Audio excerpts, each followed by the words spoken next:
Alright everyone, welcome to another Flat Cap interview.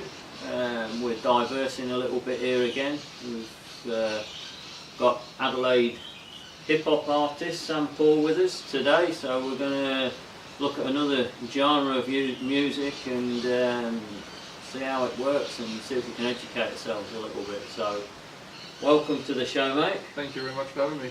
No worries. So normally when we do bands and that, they've got a name and we ask them how they formed and how they came by the name, sort of thing.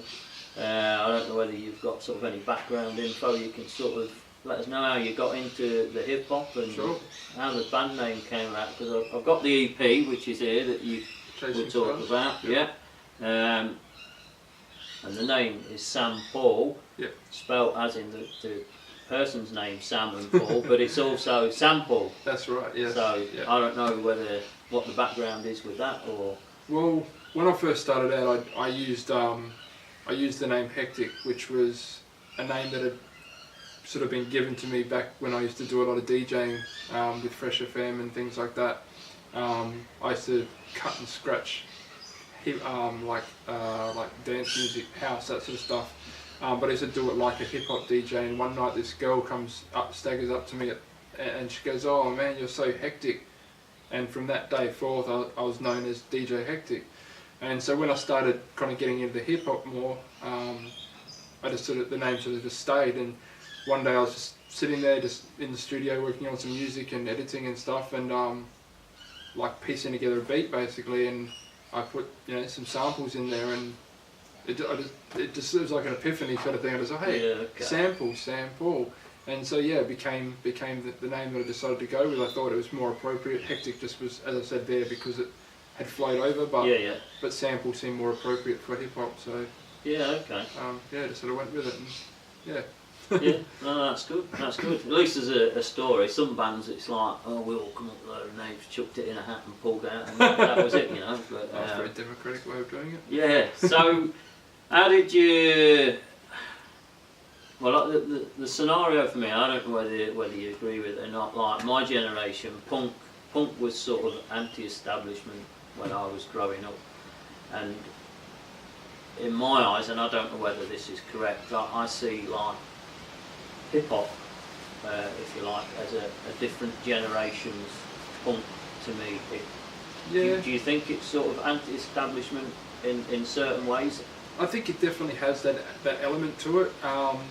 To me, like hip hop is very much about, like especially in the early days, coming from something that, like a bunch of people that had nothing, they had no hopes, no dreams. Well, I'm sure they had dreams, but they had no hopes, of getting out of the ghetto. They were stuck in the Bronx, New York, with no prospects for getting jobs, and they were going to jail and fighting and gang warfare and all that sort of thing.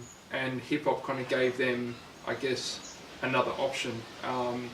So I guess because there was sort of some degree of dislike towards the police, because they did tend to kind of certainly seem to pick on that kind of group of people. So I suppose hip hop was like their way of saying, well, we're going to rise above that and create something that's going to be more of a positive thing. So instead of fighting, we're going to dance and break dance and battle in that way.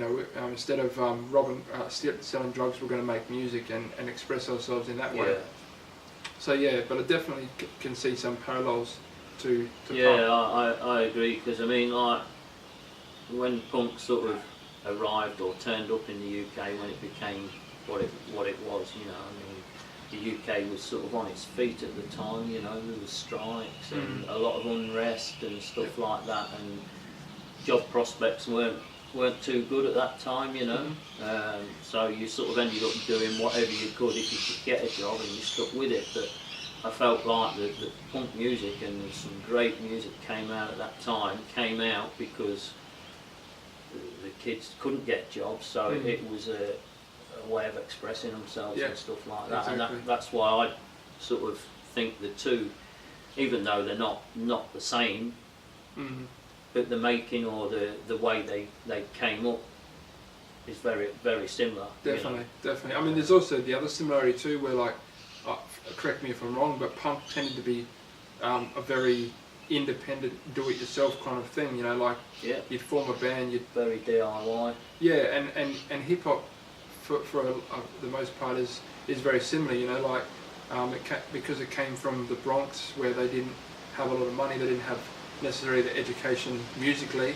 You know, they just I think I can't remember the guy who it was, but one of the early godfathers of hip hop. He created the mixer basically to use to cross between the two records, and prior to that they just had a record and the DJ would just spin it back and get that break bit, and then the MC could then, you know, rap over. So they were doing it very much themselves, and you know, it wasn't until much later that, you know, like people started taking more notice, and we had like labels getting involved with the whole idea and stuff, whereas before that it was very much like you'd have someone might run a tape deck recorder at a show and literally record it live, so they weren't even in the studio. The DJ was doing this thing live, the MCs were getting up, freestyle rapping off the top of their head, making up rhymes, getting the party going, and they'd film, and they'd record it all on a cassette, you know, and these cassettes became, you know, like the way it spread. Yeah. So it's sort of very DIY in that respect too. So so there's a lot of similarities between the two genres, I think. You see, like I spoke to you before about, I quite like the old ska music and stuff like that as well, and the guys that do the rapping and all that sort of thing, for me they're sort of back in the day, the ska things, they had people that are called they called them toasters, and they were like people, you got the song going on and then they'd come up with their rhymes and their poetry and what have you, and put in the songs, and so sort of what the modern day rappers are doing, to me, is a newer, up to date version of what the old ska toasters were doing, you know. So, no, that's definitely true. I mean, I think all music, you know, is influenced and takes from, you know, previous genres. You know, like you got your jazz and then your blues and your rock and country, and you know, there's always, you know, sort of splitting off, and some become completely different to where they started from. Some sort of still have remnants, like country and rock still have elements of like the blues, you know, and things like that.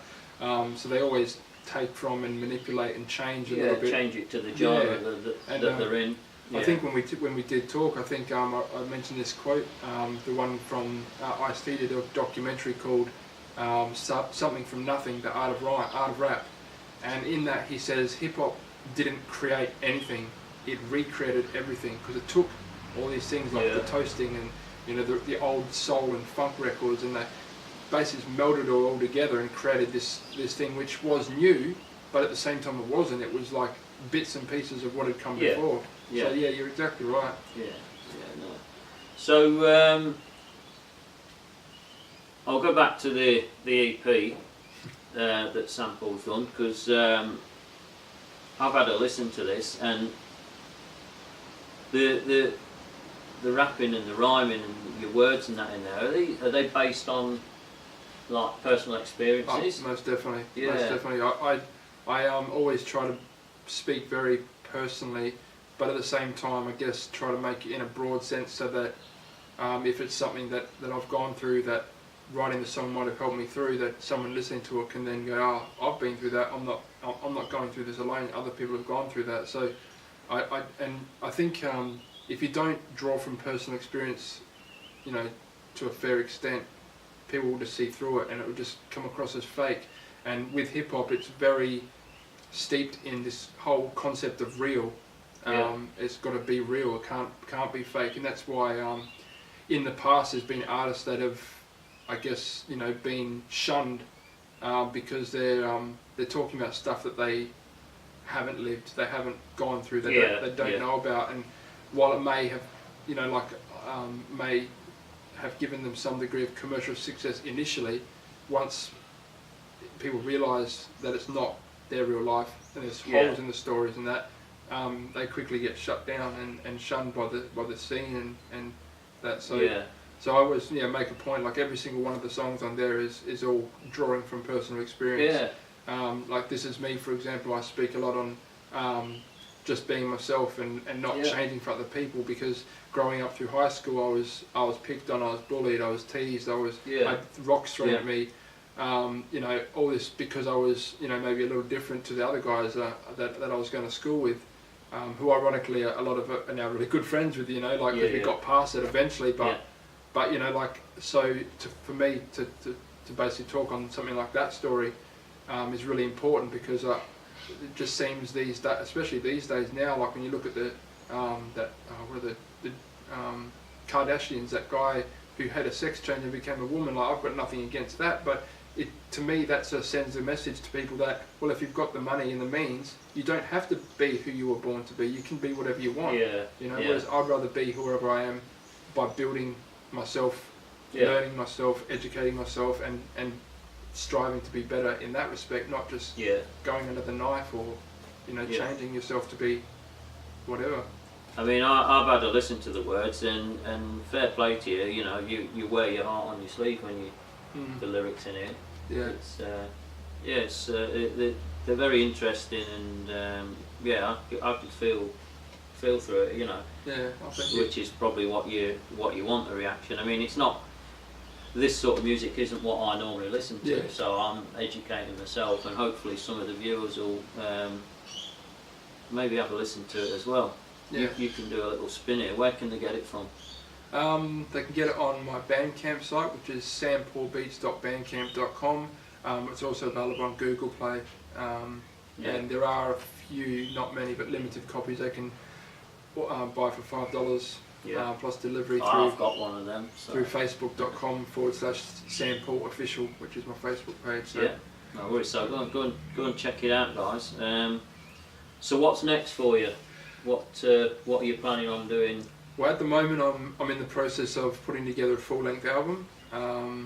So I'm sort of in the kind of mostly in the recording stages of that. I say mostly because as with most art type things, it's sort of like when are you really finished? So I'm still writing, I'm still producing new beats, and trying to, I guess, get the best mix for the album.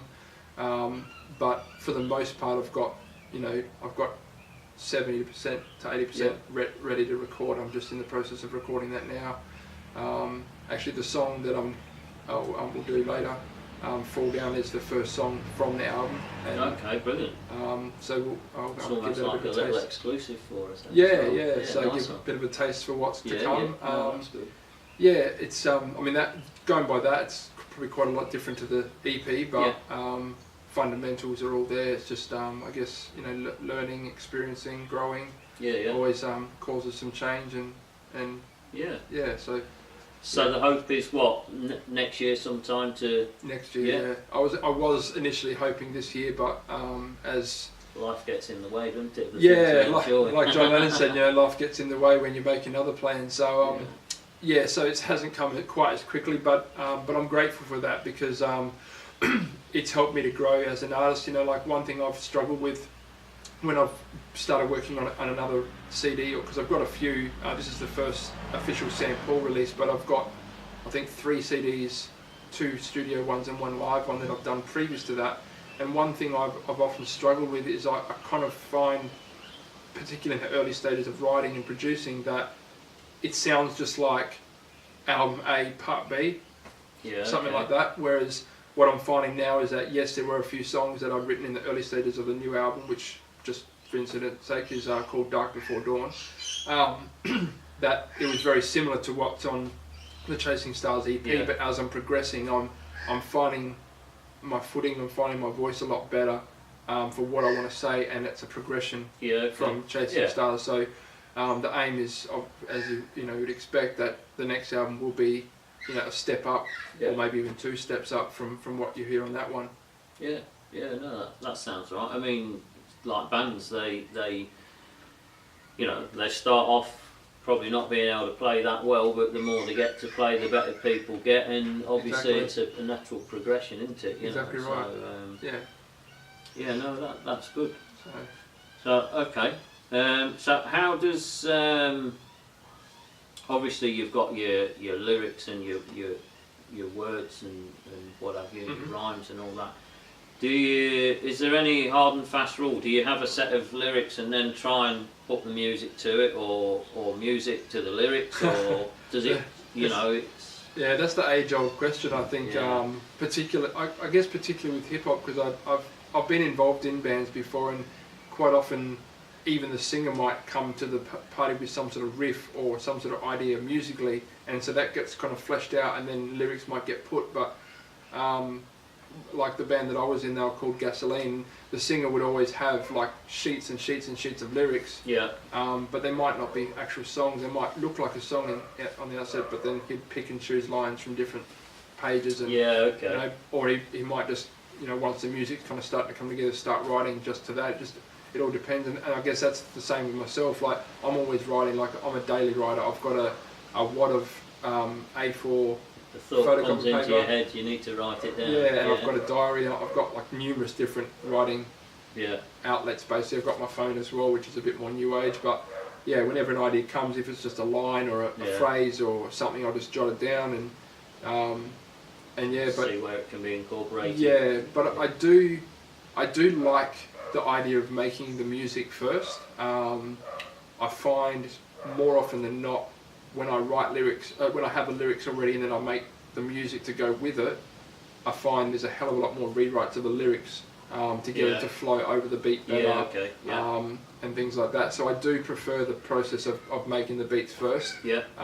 But because I can write lyrics anywhere I want, I could be at work, I could be you know, down the beach, I can be at home, whatever. I can jot things down any time, whereas I need to be at least have my excuse me. That's alright. We don't edit, you know. Oh well, shit happens. Live. Yeah. That's proof that it's live. Yeah, like I can't have like my laptop necessarily with me 24/7. Yeah. So, which is the bare minimum I'd use. I do use a few bits of equipment, you know, like my MPD, my laptop. I have a few instruments: a bass, a guitar, acoustic guitar. And a rolling keyboard, so you know, obviously to have them with me all the time is near impossible. But that being said, I've got a few cool little handy free apps on my phone too, which I mess around with chord progressions and things like that. Yeah. Just to kind of get a slight feel for what I'm wanting to speak on. So yeah, okay. Yeah, it's like the chicken and the egg though, like lyrics or music first. Yeah. There's no hard fast rule for me. No, well that's alright. Yeah. Hopefully it works, eh? So, alright, so you're gonna do a song for us, which we'll get to have a look. You'll probably have to share this to your hip-hop pages once it goes up. Yeah, of course. Because I've not joined any yet. That's no problem. So yeah, it'd be interesting to see what feedback we get from the guys who sort of tune into Flat Cap now and again. You know, there's lots of stuff on there, all different genres, and this is just a new one to us. You know, we put metal up a few weeks back with Christ Dismembered and what have you, and that they were really nice people as well. And I mean, again, it's not really my sort of music, but I didn't mind that either. So so all these new people I'm interacting with, it is broadening my music taste and that a little bit. So thanks for coming on. Thanks for having me. Good luck with the album. Thank you. Check this out, guys, if you can, and hit the Facebook page up and that, and yeah, give it a look, educate yourselves, you know. So thanks a lot, mate. No worries at all, Darren. Cheers. Thanks, everyone. Right, this is SamPaul on Flat Cap Productions, and it's a track called Fall Down from my new album Dark Before Dawn. It's called Fall Down.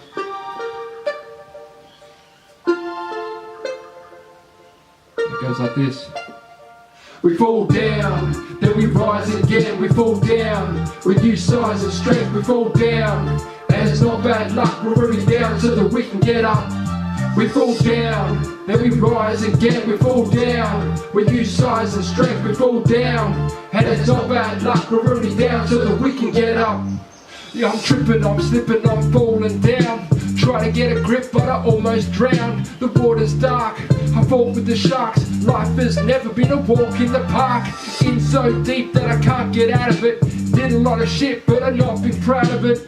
These days are hard and I need to fix it. Barks and bites, this life life's a bitch, I've chased the stars, walked alone. When the shit went down, I was on my own, running out of answers, chances blown, not even any friends on the phone. When the shit hit the fan, I was unprepared. It was like being trapped in a nightmare. But it's quite clear, cause I'm right here, that I won't go out without a fucking fall down. Then we rise again, we fall down. We use size and strength, we fall down. And it's not bad luck, we're really down so that we can get up. We fall down, then we rise again, we fall down. We use size and strength, we fall down. And it's not bad luck, we're really down so that we can get up. When I'm calling and no one ever calls back, when I sit and reminisce to an old track, then I pop 2 shots of scotch to pick me up, and I find them climbing out of the rut. I try to take each lesson like it's a blessing, but at times I'm testing that can mess with the mind. I try to unwind this piece, I'll seek till I find. Hit the booth and I spit truth, think you can't get up? Look at me, I'm living proof. What goes around comes around, we all fall down but then we get up and stand our ground. Sometimes we lose, sometimes we might win, but we gain new strength and go at it again. What goes around comes around, we all fall down but then we get up and stand our ground. We fall down, then we rise again, we fall down. With new size and strength we fall down. And it's not bad luck, we're already down so that we can get up. We fall down, then we rise again, we fall down. With new size and strength we fall down. And it's not bad luck, we're already down so that we can get up. We fall down, then we rise again, we fall down. With new size and strength we fall down. And it's not bad luck, we're already down so that we can get up. We fall down, then we rise again, we fall down. With new size and strength we fall down. And it's not bad luck, we're already down so that we can get up. Yeah, SamPaul, Flat Cap Productions. It's a track called Fall Down from the album Dark Before Dawn, due out next year. Thanks for having me.